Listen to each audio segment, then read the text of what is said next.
Hey gang, so far we've been finding the area of polygons and circles. In other words, we've been finding the area of well-defined figures.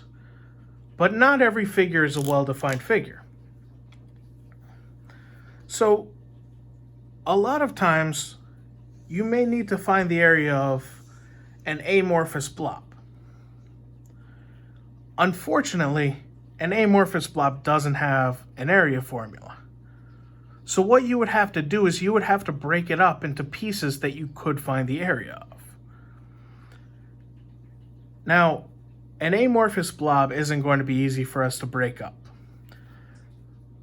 But once you learn calculus, there's going to be ways that you can find area using abstract curves. Unfortunately, we don't know calculus at this point.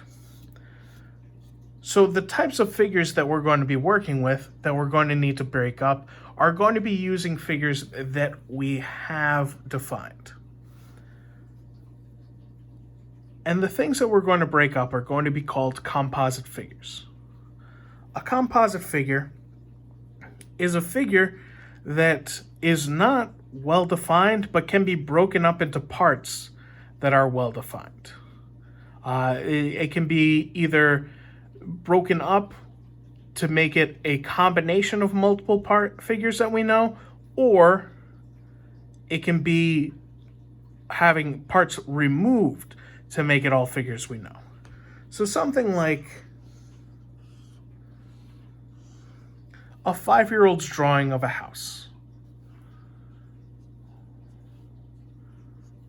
where all of these are congruent. So if we want to find the area of this, and let's say that's 5, it's a pentagon. It's an equilateral pentagon, but it's not equiangular. It's not a regular pentagon. So we can't use 1/2 times the apothem times the perimeter.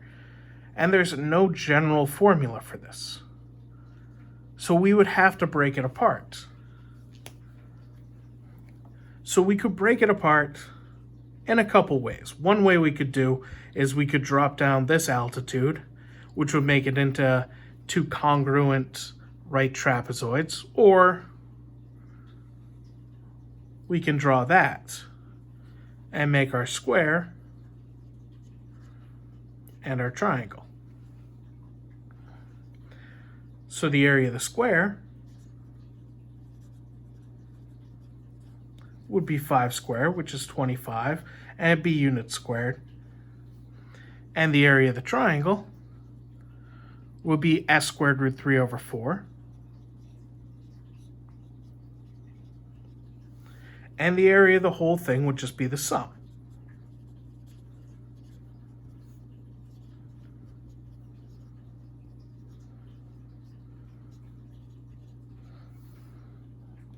So that's an example of a composite figure.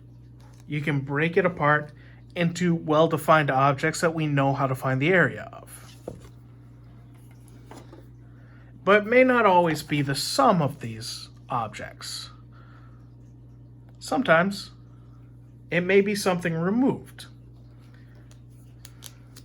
Like if we had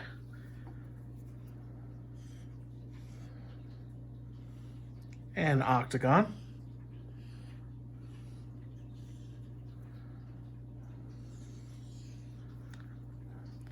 and a circle removed. So we're trying to find the area of this region out here. So let's say, for argument's sake, that's a regular octagon with side lengths of, we'll say, 10. And let's say that side length is also the diameter. Well, the area of the circle is going to be easy. The radius is 5, so it's pi times 5 squared, so 25 pi. And the area of the octagon,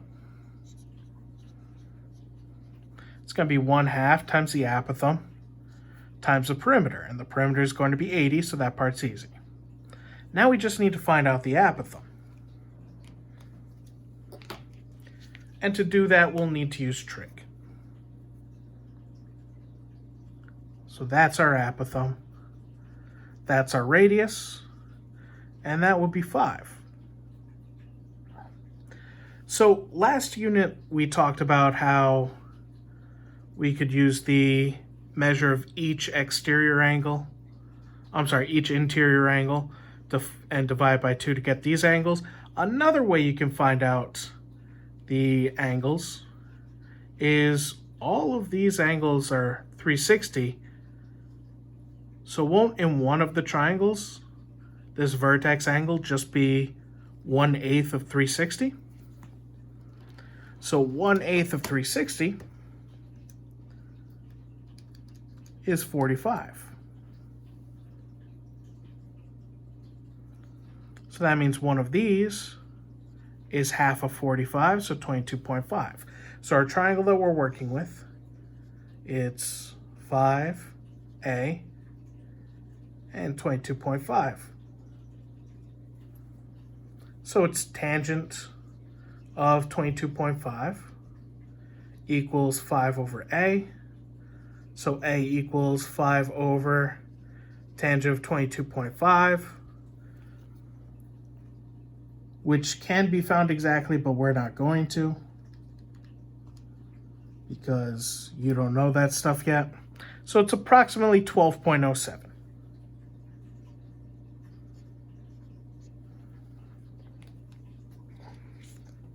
So that's the apothem.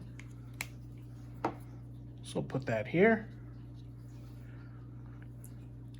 So that area, so we multiply it by 0.5 and 80, or could multiply it by 40, whatever. 482.84 approximately. So that means the area of our shaded region